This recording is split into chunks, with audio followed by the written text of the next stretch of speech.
हरिओम. भगवान आद्य श्री शंकराचार्य कृत चर्पट पंजरिका स्तोत्रम अर्थात भज गोविंदम. योगदास श्री जयगणेश जोशी यांचे प्रवचन. ज्ञान महात्म्य. कुरुते गंगा सागर गमनम व्रत परिपालनम अथवा दानम ज्ञान विहीनः सर्वमतेन मुक्तिं न भजति जन्मशतेन. गंगासागरी यात्रा केलीस, व्रतवैकल्यांचे पालन केलेस किंवा दानधर्म केलास तरीही परमज्ञान प्राप्त झाल्याशिवाय अन्य कोणत्याही उपायाने 100 जन्म घेतलेस तरी मुक्ती मिळणार नाही. या स्तोत्रात हिंदूंना अति आदरणीय असलेले, हिंदूंचे धर्मगुरू असलेले प्रत्यक्ष भगवान आद्य श्री शंकराचार्य तीर्थयात्रा, कर्मकांड, व्रतवैकल्ये, धार्मिक विधी, दानधर्म इत्यादीच्या मुक्तीशी काही संबंध नाही असे सुस्पष्ट शब्दात सांगत आहेत. ते सांगतात की असे धार्मिक विधी करत जरी 100 जन्म घेतलेत तरीही मुक्ती मिळणे शक्य नाही. परमज्ञान, आत्मज्ञान झाल्याशिवाय मुक्ती शक्य नाही असे ठाम विधान ते या स्तोत्रात करतात. तसा उपदेशही करतात. परंतु याचा काहीही उपयोग होत नाही. कारण भगवान आद्य श्री शंकराचार्यांचे ऐकायचे म्हणजे आमच्या पोटावर पाय देण्यासारखे आहे. आमचे धार्मिक दुकान बंद करण्यासारखे आहे. लोक धार्मिक दृष्ट्या शहाणे झाले तर आमचे पोट कसे भरणार? लोकांना धर्माच्या बाबतीत अडाणी, अज्ञानी ठेवण्यातच आमचे भले आहे. लोकांना कसेही करून, भूल थापा मारून, प्रसंगी धर्माची भीती दाखवून, त्यांच्या भावनांना हात घालून तीर्थयात्रा, कर्मकांड, व्रतवैकल्ये, धार्मिक विधी, दानधर्म इत्यादी सुरू ठेवणे यातच आमचा स्वार्थ आहे. कोणी याविरुद्ध काही सांगू लागला तर त्याच्या विरुद्ध धर्मबुडव्या, नास्तिक असा पुकारा करायचा. महामूर्ख अशी संभावना करून त्याची वाचा बंद करायची. संस्कृत बोलून पांडित्याचा आव आणायचा. कर्मकांड थोतांड आहे असे लोक मुखाने खाजगीत मान्य करतात, परंतु मानसिक भीतीने उगीचच कटकट नको असे म्हणून प्रत्यक्षात सर्व धार्मिक विधी यथासांग करून घेतात. ते कसेही असो, भगवान आद्य श्री शंकराचार्य येथे या स्तोत्रात काय सांगतात ते आपण जाणून घेऊया. त्याप्रमाणे आपण आचरण करण्याचा संकल्प करूया. सुरुवात आपल्यापासून करूया. ज्याला यापासून प्रेरणा मिळेल तो तसे करेल. तसे नाही झाले तरी निदान मुक्तीसाठी सत्य मार्ग काय आहे हे तरी लोकांच्या डोळ्याखालून जाईल, कानावरून जाईल. ते डोक्यात केव्हा शिरेल किंवा बुद्धीला केव्हा पटेल तेव्हा पटेल. आपण आपले सांगायचे काम करूया. काशीस जावे नित्य वदावे असे आपले पूर्वज सांगत असत. प्रत्येक हिंदू माणसाने एकदा तरी काशी यात्रा करावी. तेथे अत्यंत पवित्र असे गंगा स्नान करावे. त्या योगे आपली सर्व पापे धुवून जातात. आपण शुद्ध पवित्र होतो. काशी यात्रेहून येताना गंगाजलाचा एक सीलबंद गडू घेऊन देतात. त्याची विधीपूर्वक पूजा करतात, मावंदे घालतात, सर्वांना बोलवून मोठा समारंभ करतात. इच्छा काय तर देह मृत झाला की कुलदीपकाने तो गंगाजलाचा गडू तोंडात उपडा घालावा, म्हणजे म्हणे मुक्ती मिळते. गंगा स्नानाने जर पापे धुवून जात असती तर हिंदुस्थानात सर्वच परमपवित्र आणि शुद्ध प्रजा निपजली असती. मुक्ती इतकी स्वस्त असती तर हिंदुस्थानातील तमाम लोक आता पावे तो केव्हाच मुक्त झाले असते. हिंदुस्थान मानवरहित झाला असता, रिकामा झाला असता. नाथ महाराज काशी यात्रा करून गावात आले. तेथे गावच्या वेशीवर उन्हामध्ये एक गाढव तडफडत होते. ते पाहून क्षणाचाही विलंब न करता नाथ महाराजांनी तो गंगाजलाचा गडू त्या गाढवाच्या तोंडात उपडा केला. गंगाजल सत्कारणी लागते म्हणून खुश झाले. एकदा भगवान श्री रामकृष्ण परमहंसांना कोण्या एका भाविकाने विचारले की काशी यात्रेला जात आहे तर पवित्र गंगा स्नानाने माझी सर्व पापे नष्ट होतील ना? भगवान श्री रामकृष्ण परमहंस म्हणाले, हो होतील की, का नाही होणार? परंतु डुबकी मारल्यावर तू परत वर येणार काय? तो भाविक म्हणला, हो अर्थातच. गंगेत डुबकी मारून मी परत वर येणार आहे. मी गंगेत डुबकी मारून तेथेच मृत होण्यासाठी जात नाहीये. गंगा स्नानाने पवित्र शुद्ध होऊन येथे गावी परत येण्यासाठी मी जात आहे. त्यावर भगवान श्री रामकृष्ण परमहंस त्याला म्हणाले की मग काहीही उपयोग होणार नाही. त्यापेक्षा तू न जाणे बरे. त्या भाविकाने घाबरून प्रश्नार्थक चेहरा केला. त्यावर भगवान श्रीरामकृष्ण परमहंस म्हणाले, तू जेव्हा गंगेत डुबकी मारशील ना, तेव्हा तुझी सर्व पापे तुझ्या देहापासून दूर होतील आणि तुझा देह पवित्र आणि शुद्ध होईल. परंतु ती पापे गंगा स्वतःच सामावून घेत नाही. नाहीतर नित्यदिनी अशी करोडो पापे सामावून घेऊन ती भ्रष्ट होणार नाही का? त्यामुळे ती पापे देहापासून अलग झाली की गंगा ती पापे नाकारत असल्यामुळे ती पापे गंगाच्या काठावरील झाडावर लटकतात. कोणी डुबकी मारलेला वर आला की ती पापे त्याचा तो देह बरोबर ओळखतात आणि ती पुन्हा त्याला चिकटतात. तू गंगेत स्नान करूनही पुन्हा जसा होतास तसाच पापी राहशील. त्यामुळे डुबकी मारल्यावर तू पुन्हा वर येणार असशील तर तू गंगा स्नान करूनही काही उपयोग होणार नाही. त्या भाविकाला घाम फुटला. कसे तरी अवसान आणून त्याने भगवान श्रीरामकृष्ण परमहंसांना म्हटले की देवा, असे कोड्यात बोलू नका, काय असेल ते स्पष्ट सांगा. तेव्हा भगवान श्रीरामकृष्ण परमहंस त्याला म्हणाले की अरे, गंगा स्नान करूनही तू जर तसाच ठोंब्या राहणार असशील तर काय उपयोग?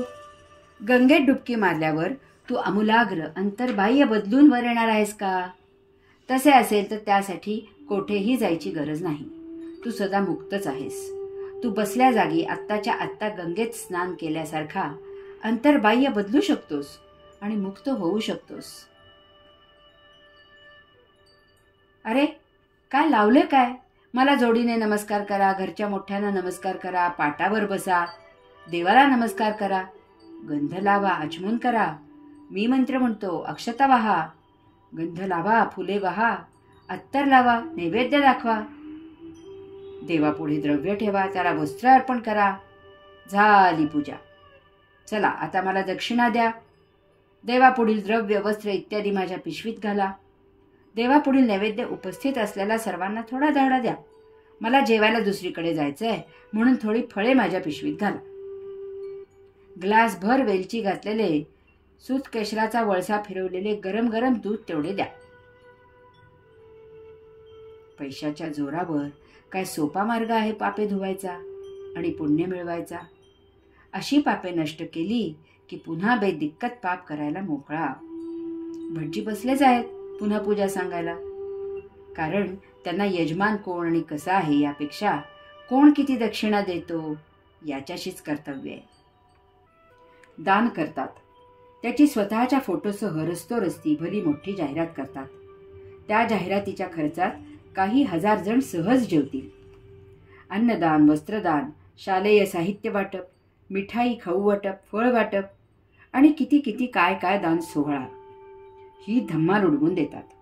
निवडणुक्या आल्या की बरोबर उगवतात आणि त्या दानाचा हिशेब म्हणून मते मागतात. यासाठी पैसा येतो कुठून?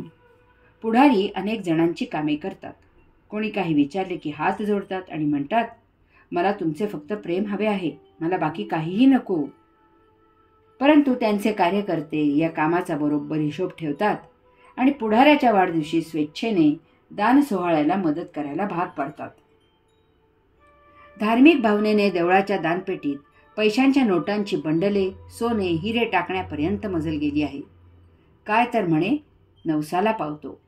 कोणी करणी केली असल्यास ती उतरवतो आणि ज्याने केली त्याच्यावरच उलटवतो. आणखी काय धोंडा दगड माती सांगतात ते त्यांचे त्यांना तरी समजते की नाही कोणालाच ठाऊक. कोणत्या तरी साधू स्वामी महाराजांच्या पादुका घेऊन दर्शन सोहळा करायला गावोगावी दारोदारी हिंडतात आणि पैसे, धान्य, पांघरुणे गोळा करतात. टोळधाड असती.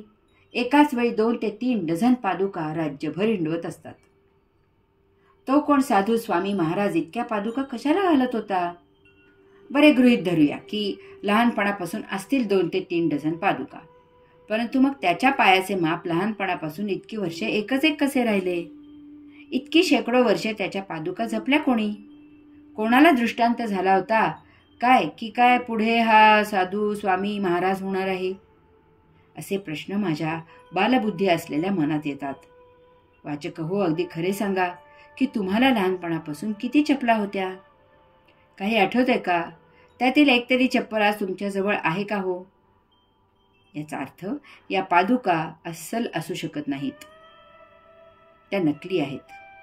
या अशा पादुकांच्या पाया पडून कसले पुण्य लागते.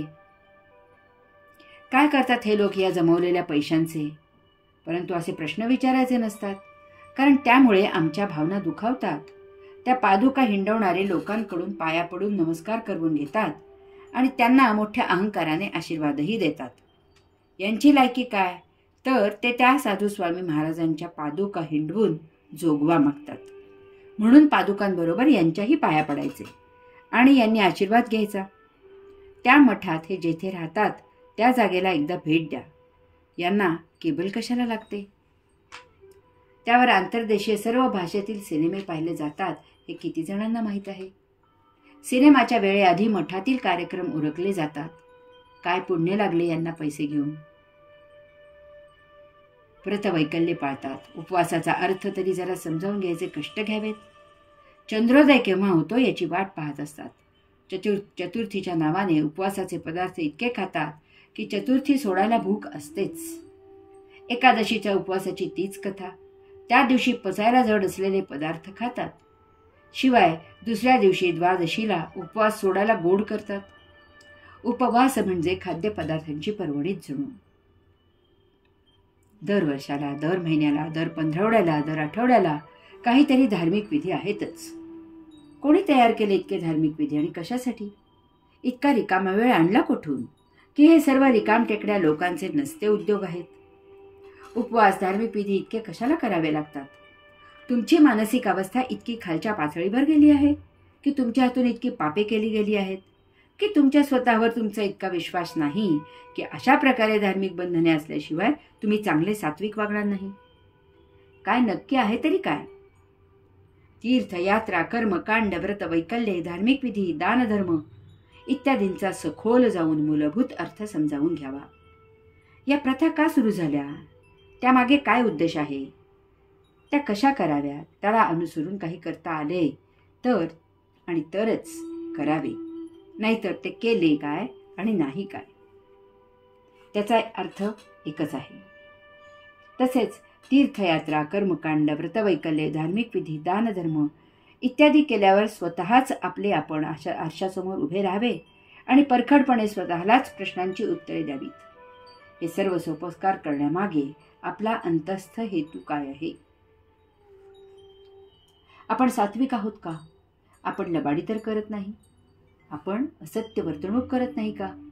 आपण खोटे व्यवहार करत नाही का? दान केलेले द्रव्य सचोटीने प्रामाणिकपणे मिळवलेले आहे का? आपण परस्त्रीकडे कोणत्या नजरेने पाहतो? प्रश्न भरपूर आहेत. परंतु याआधीच डोके गरगरायला लागले असल्यास त्यावर दोनच उपाय आहेत. एक म्हणजे ज्ञानयोग, आध्यात्मिक साधना उपासना करून आत्मभान प्राप्त करावे.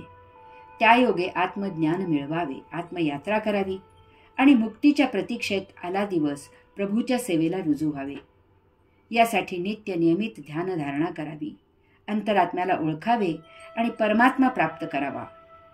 दुसरे म्हणजे जसे प्रभूने ठेवले आहे त्याचा सुखदुःखासह मोठ्या समाधानाने स्वीकार करून त्यातच आनंदाने प्राप्त जीवन जगावे. त्यासाठी गोविंदाचे भजन करावे, भगवंत श्रींचे भजनी लागावे, भगवंत श्रींचे चरणी सेवेला रुजू व्हावे. याला अन्य काहीही उपाय नाही. तसे न केल्यास 2 पाय असूनही 4 पाय असल्यासारखे जीवन जगावे लागते.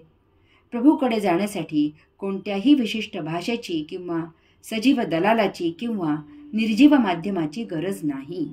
प्रभू सर्वांचा आहे. तुम्हाला येत असलेल्या भाषेत पूर्ण श्रद्धेने त्याला हाक मारा. तो धावत येतो. ज्याचा त्याने योग्य तो विचार करावा. प्रत्येकाच्या हातात ज्याचा त्याचा वर्तमान काळ आणि भविष्यकाळ आहे. यासाठी इतर कोणीही काहीही मदत करू शकत नाही. अशा तऱ्हेने भगवंत श्री योग कृपेने 1 ते 17 चरपट पंजरिका स्तोत्राचा पहिला भाग संपन्न. ओम तत्सत त्वम असि.